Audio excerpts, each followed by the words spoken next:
Shalom. యెషయా గ్రంథము 43వ అధ్యాయము 2వ వచనము. నీవు జలములలో బడి దాటునప్పుడు నేను నీకు తోడై ఉందును. నదులలో బడి వెళ్ళినప్పుడు అవి నీ మీద పొర్లి పారవు. నీవు అగ్ని మధ్యను నడుచినప్పుడు కాలిపోవు, జ్వాలలు నిన్ను కాల్చవు. When you pass through the waters I will be with you, and when you pass through the rivers they will not sweep over you.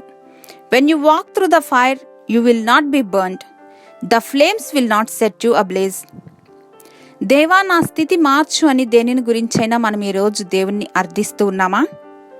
అనుకోని సంఘటనలు, బంధాల మధ్యలో ఊగిసలాటలు, భయపెట్టే నెగిటివ్ ఎమోషన్స్, గాఢాంధకార లోయలు, ఇలా ఏవైనా సరే ఒక అద్భుతం చేసి తొలగించు తండ్రి అని ప్రార్థిస్తూ ఉంటాం కదూ. మనం అడిగింది మన కొరకు చేయటానికి దేవునికి అసాధ్యమైనదేమీ కాదు. ఇంకా మనం అడగటం కూడా తప్పు కాదు.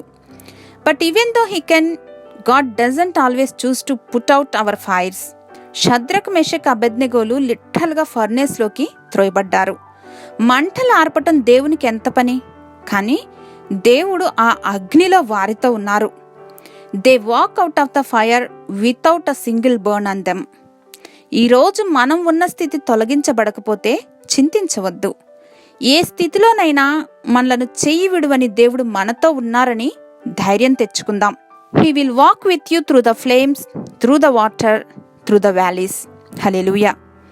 సర్వదయానిధి, ఆపత్కాలమందు మేము నమ్ముకొనదగిన సహాయకుడువని ఎరిగి, ఆకాశమందు నీవు తప్ప మాకెవ్వరూ లేరని, మాకు చాలిన దేవుడువని యేసుక్రీస్తు వారి ఘనశ్రేష్ఠ నామంలో వందనాలు సమర్పిస్తున్నాం మా ప్రియ పరలోకపు తండ్రి. ఆమెన్.